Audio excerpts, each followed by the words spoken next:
Hello again to this training workshop series on Eclipse Arrowhead Framework. In the fifth video, we will discuss what an Arrowhead local cloud is. Local cloud is essentially a localized instance of Arrowhead Framework, often tailored for specific automation tasks. Then I will guide you through the steps required to set up and run an Arrowhead local cloud. This will include configuration settings, service registration, and orchestration procedures. Finally, we will explore some use case where a local cloud can be beneficial. This will help you understand the practical applications of setting up a local cloud in different industrial settings.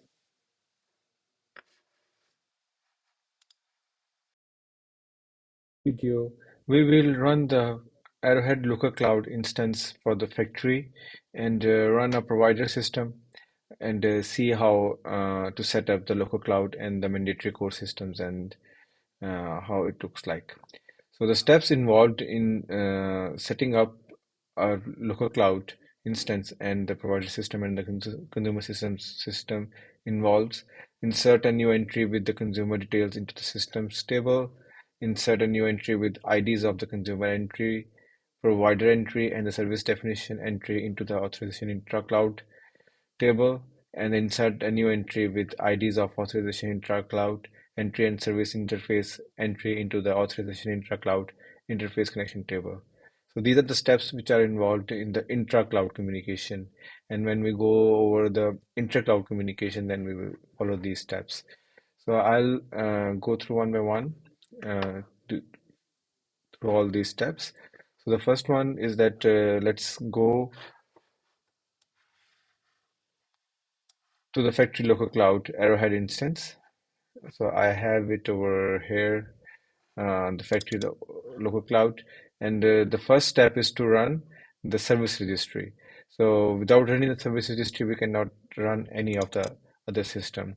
So to run the service registry, we go to the target folder of the service registry, and here we can see the application.properties file of the service registry, where we have the information about the database connection. Also, we have the service registry address, its port, and information like if it's using certificate or not. So all these kind of the mode of the certificate. Here we see that it's using the certificate and the password for the certificate, and yes. So this is the service registry certificate registry mandatory core system, and if we run the service registry mandatory core system, I have already running it over here. It will look like this. So we go to the target folder, write java -jar arrowhead service registry 4.4, and then it start to run the service registry core system. It gives the information that how much time it took to run the system itself, and what mode it is, and what cloud it belongs to. Here it belongs to the factory local cloud. Similarly, we can go to the authorization then core system, go to the target folder, and here we can again see the application properties of this core system and see. So here the one main thing is that we need to give the IP address and the port number of the service registry it's running. So if it's running on the same machine, then it's the IP address it's the can be the local host 127.0.0.1, and if it's running on a remote server or somewhere else, then we need to give the exact IP address of that machine where it's the service registry is being run. And I am already running the authorization core system as well. Here we see that it's running over here. So we have again go to the target folder of the authorization core system, run java -jar arrowhead authorization 4.4, and then we see that it's started and it can access the service registry. And again, the certificate for the authorization core system is factory.dh.arrowhead.edu. Similarly, we can go through the same steps for the other core systems as well, mandatory core systems. This is the orchestrator mandatory core system is running as well. So, so once we have all these systems, then similarly we can run the provider systems as well.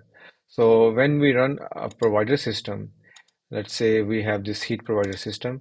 So we go to the target folder and we see the application dot properties of the heat provider system. There we see that we need to give a port number and address of that provider system, the name of the provider system, which has to be the same as the certificate itself, and then again the IP address of the service registry and the port number of the service registry too. So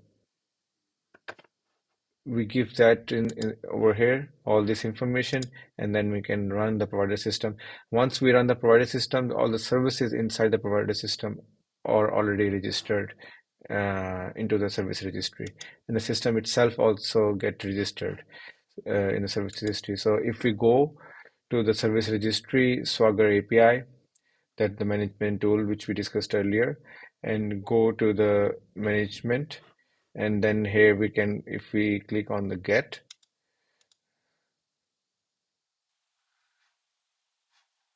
we can try it out and then execute, and then here we see that what are the services basically. Okay, so first we see the service registry. What are the services? The provider system, which is the heat provider, is registering and into the services history, and also the services offered by the other core systems and mandatory core systems and application systems are also over here. So we see that the system is the provider, its ID, then the name of the system, IP address of the system, port number, and the authorization info of that service. So, and then we can also see it's also registering some other services. This is also from the heat provider, so it's registering a lot of services. So yeah, so now we say another service is this service register. This is a service offered by the service registry system, and then its port number, and so it's not only registering the service, showing the services from the provider systems, which are the application systems, but also from all the other provider systems, which are the mandatory core systems as well. And we can see the same information inside the tables as well over here. When we go to the service registry table and execute it, and here we see all these services with their IDs and the information as well. That was the services, and then we can go back, and now we can also see the information regarding the systems as well. So what are the systems basically which are registered or running in on this local cloud instance? So the first one is authorization, then the orchestrator, then the heat provider, because the provider system already gets registered by itself, and then the service registry as well. But one thing, so this is the get method to do that. But for the consumer systems, similarly, we develop a consumer system, which is an application system. But for the consumer system, as we say that we have to register the consumer system with all its details into the service registry. So for that, we use uh, the system management, for the system management, and the post for the systems. So the service registry management systems post. And here we do the try it out. And here we give the information regarding the address, the authentication information, and also the properties of the system, the port and the name of the system as well.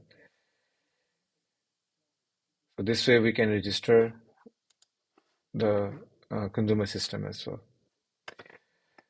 Once we have the consumer system and the provider system inside the service registry and all the services as well over there, then we need the next step is to set up the authorization rules for the services. So for the intra-cloud management, we need to